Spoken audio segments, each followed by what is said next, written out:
గత కొద్ది రోజుల నుండి సోషల్ మీడియాలో అలాగే మీడియా ఛానల్లో బట్టి విక్రమార్క పైన రకరకాల కథనాలు వచ్చినాయి. బట్టి విక్రమార్కను డిప్యూటీ ముఖ్యమంత్రి పదవి నుండి తీసేస్తారని, బట్టి విక్రమార్కకు సంబంధించిన మంత్రి పదవి కూడా ఉండదని, మంత్రి పదవిని కూడా అధిష్టానం తొలగించబోతున్నారని, బట్టి విక్రమార్క పైన కాంగ్రెస్ అధిష్టానం తీవ్రమైనటువంటి వ్యతిరేకతతో ఉన్నారని, ఆ తర్వాత బట్టి పైన కూడా కొంత వ్యతిరేకత వచ్చింది ప్రభుత్వంలో అని కూడా కొంత వినబడినటువంటి చర్చ. వార్తలు కూడా ప్రధానంగా వచ్చినాయి. బట్టి విక్రమార్క మంత్రి పదవి ఆల్మోస్ట్ అయిపోయినట్టే, బట్టి విక్రమార్కకు స్పీకర్ పదవి ఇస్తారు, స్పీకర్ గడ్డం ప్రసాద్కి సంబంధించినటువంటి పదవి ఏమో మంత్రి పదవి అవుతుంది అని చెప్పి రకరకాల వార్తలు వచ్చినాయి. కానీ బట్టి విక్రమార్క ఢిల్లీకి పోయేటటువంటి కార్యక్రమం చేసిందట.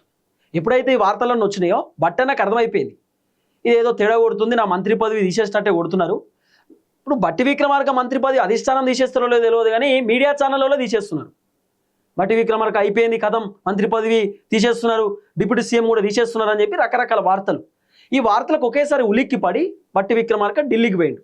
ఢిల్లీ అధిష్టానంతో మాట్లాడేటటువంటి కార్యక్రమం చేసినట్టు, కలిసేటటువంటి కార్యక్రమం చేసిన, అంటే డైరెక్ట్ రాహుల్ గాంధీ తోటి, సోనియా గాంధీ తోటి, ప్రియాంక గాంధీతో కలవలేదట. కేసీ వేణుగోపాల్ తోటి, మల్లికార్జున ఖర్గే తోటి, అట్లనే ఏఐసీసీ లీడర్లతోటి బట్టి అన్న మాట్లాడేటటువంటి కార్యక్రమం చేసినట్టు, వాళ్ళని కలిసిండు, వాళ్ళతో డిస్కషన్ కూడా చేసిండట. నా డిప్యూటీ సీఎం పదవిని తీసేస్తారట కదా సార్, నిజమేనా? నా మంత్రి పదవిని తొలగిస్తారట, నిజమేనా? మరి తెలంగాణలో రకరకాల మీడియా ఛానల్లో కథనాలు వస్తున్నాయి, మరి ఆ కథనాల పైన ముఖ్యమంత్రి రేవంత్ రెడ్డి స్పందిస్తలేడు, కాంగ్రెస్ పార్టీ సంబంధించిన లీడర్లు కూడా స్పందిస్తలేరు. మరి ఆ కథనాల వెనకాల ఉన్నటువంటి కారణం ఏంది? మరి కొంతమంది ఏమో బట్టి విక్రమార్క దందాలు చేస్తున్నారు అంటున్నారు, కొంతమంది ఏమో బట్టి విక్రమార్క నైని బొగ్గుకు సంబంధించిన వ్యవహారంలో అవకతవకలకు పాల్పడరని చెప్తున్నారు, కొంతమంది బట్టి విక్రమార్క పర్సెంటేజ్ తీసుకుంటున్నాడు, 10%, 5% అని చెప్పి మాట్లాడుతున్నారు.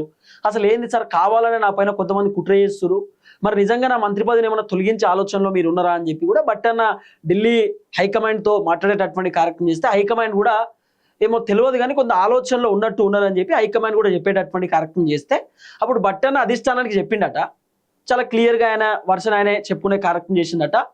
డిప్యూటీ ముఖ్యమంత్రి పదవి తీసేస్తే తీసేయండి, ఒకవేళ వేరే వాళ్ళకి ఇవ్వాలనుకుంటే ఇవ్వండి, ఇబ్బంది లేదు, డిప్యూటీ సీఎం పోస్ట్ ఒక బీసీ బిడ్డకి ఇద్దామనేటటువంటి ఆలోచనలో హైకమాండ్ ఉన్నట్టుగా వినబడుతున్న చర్చ. ఇప్పుడు 2.5 సంవత్సరాలు బట్టి విక్రమార్క ఉన్నాడు, మరో 2.5 సంవత్సరాలు ఒక బీసీ బిడ్డకు డిప్యూటీ సీఎం ఇవ్వాలనేటటువంటి ఆలోచనలో హైకమాండ్ ఉందనేది కొంత వినబడుతున్నటువంటి ఒక చర్చ.